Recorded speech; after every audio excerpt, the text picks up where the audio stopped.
अभिवादन की विधि तथा माता पिता एवं गुरु की महिमा। व्यास जी बोले, आयु तथा आरोग्य की प्राप्ति के लिए आलस्य आदि से सर्वथा मुक्त होकर यह मैं अमुक नाम वाला आपको प्रणाम करता हूँ। इस प्रकार धर्म पूर्वक वृद्ध जनों का नित्य अभिवादन करना चाहिए। अभिवादन किए जाने पर विप्र को आयुष्मान भव सौम्य अर्थात सौम्य तुम दीर्घायु हो, इस प्रकार अभिवादन का उत्तर देना चाहिए। उसके नाम के अंतिम स्वर अथवा नाम के अंतिम अक्षर के व्यंजन होने पर उसके ठीक पूर्व के स्वर को दीर्घतर स्वर में बोलना चाहिए। जो द्विज अभिवादन करने पर अभिवादन का उत्तर नहीं करता, उसका अभिवादन विद्वान को नहीं करना चाहिए, क्योंकि वह शूद्र के समान ही है।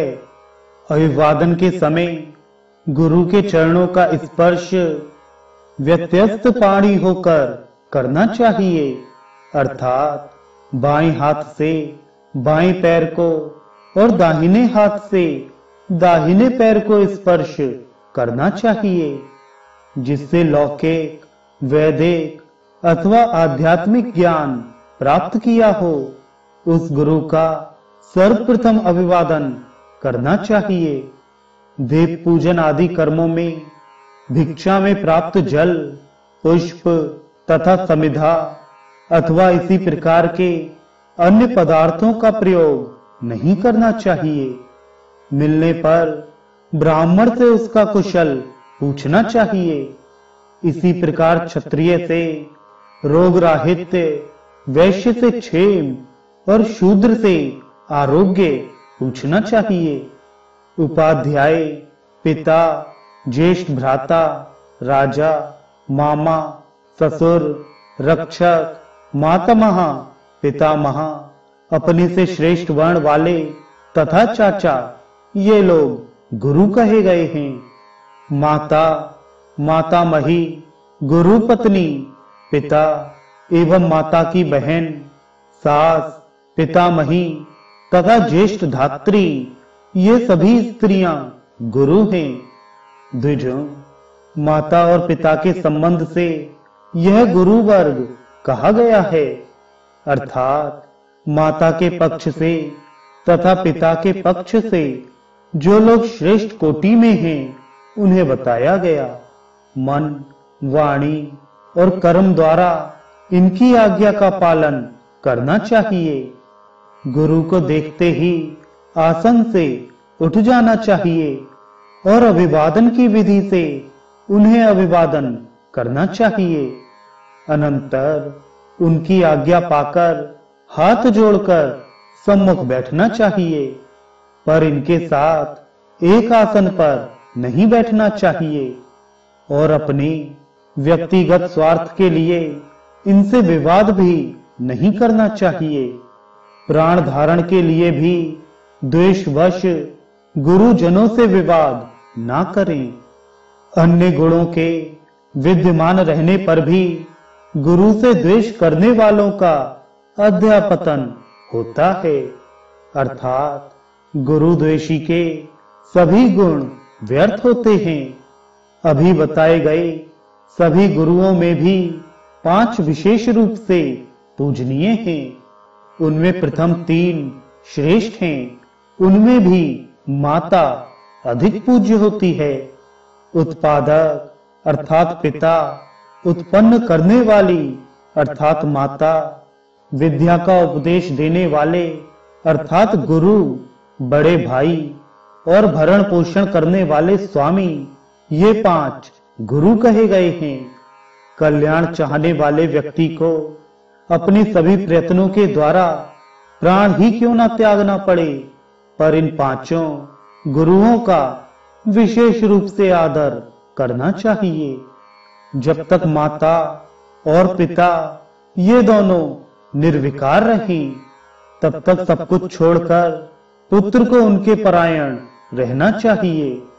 यदि पुत्र के गुणों, सत्कर्म निष्ठा, सेवा भाव आदि के कारण पिता माता पुत्र पर प्रसन्न रहते हैं, तो वह पुत्र अपने इन सत्कर्म निष्ठा आदि कर्मों से संपूर्ण धर्म को प्राप्त कर लेता है।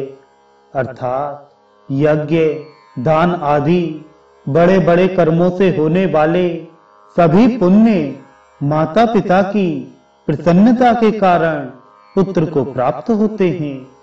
माता के समान कोई देवता नहीं है और पिता के समान कोई गुरु नहीं है। उनके उपकार का कोई भी प्रत्युपकार नहीं है। उन दोनों अर्थात माता पिता का मन, वाणी तथा कर्म से नित्य ही प्रिय करना चाहिए। मोक्ष साधक कर्मों और नित्य नैमित्तिक कर्मों को छोड़कर बिना उनकी आज्ञा प्राप्त किए दूसरे किसी धर्म का आचरण नहीं करना चाहिए। उनकी सेवा को धर्म का सार और मृत्यु के अनंतर मोक्ष फल देने वाला बताया गया है। गुरु की अच्छी प्रकार आराधना करने के अनंतर उनकी आज्ञा से ब्रह्मचर्य आश्रम का परित्याग कर गृहस्थाश्रम स्वीकार करने वाला स्नातक शिष्य विद्या के फल का उपभोग करता है और मृत्यु के उपरांत स्वर्गलोक प्राप्त करता है। अर्थात अभ्युदय तथा पारलौकिक उन्नति दोनों यथावत प्राप्त करता है। जो पितृतुल्य बड़े भाई को मूर्ख समझता है, मरने पर वह उस दोष के कारण घोर नरक प्राप्त करता है। अच्छे मार्ग में स्थित पुरुष के लिए भरण पोषण करने वाला स्वामी सदा आदर विशेष के योग्य होता है। उपकार करने के कारण दाता इस लोक में अत्यधिक गौरव प्राप्त करता है। जो लोग भर्ता से प्राप्त जीविका के बदले अपने प्राणों तक का परित्याग कर देते हैं, उन्हें अक्षय लोक प्राप्त होते हैं, ऐसा भगवान मनु ने कहा है। अपने से अल्प अवस्था वाले मामा, चाचा, ससुर तथा ऋत्विज के प्रति आसन से उठकर मैं अमुक नाम वाला हूँ, केवल ऐसा ही कहकर अपना सम्मान भाव व्यक्त करना चाहिए। इन्हें अभिवादन विधि से अभिवादन नहीं करना चाहिए। जो अपने से छोटा भी यज्ञादि में पुरुष हो तो उसका नाम लेकर नहीं पुकारना चाहिए। धर्मज्ञ पुरुष को भो भवत अर्थात आप शब्द का प्रयोग कर दीक्षित के साथ संभाषण करना चाहिए। ऐश्वर्य की अभिलाषा करने वाले क्षत्रिय आदि को ब्राह्मण सदा ही आदर पूर्वक अभिवादन करने योग्य, पूजन करने योग्य तथा सिर से वंदन करने योग्य है। विप्र को कभी भी क्षत्रिय आदि का अभिवादन नहीं करना चाहिए, भले ही वे ज्ञान, कर्म एवं गुणों की दृष्टि से उत्कृष्ट हों।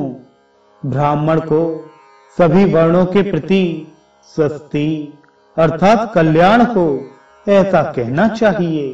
यह विधान है।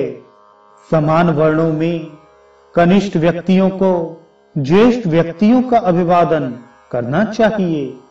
द्विजातियों के गुरु अग्नि और सभी वर्णों के गुरु ब्राह्मण हैं। स्त्रियों के एकमात्र गुरु उनके पति हैं और अतिथि सबका गुरु है। विद्या, कर्म, अवस्था, बंधु तथा पांचवा धन, ये सम्मान प्राप्त करने के 5 स्थान कहे गए हैं। इनमें बाद की अपेक्षा पूर्व की गुरुता है। ब्राह्मण आदि 3 वर्णों के जिस व्यक्ति में ये 5 गुण मान्यता का स्थान अधिक हो तथा प्रबल हो, वह अपेक्षाकृत माननीय होता है। अर्थात श्रेष्ठतर श्रेष्ठतम होता है।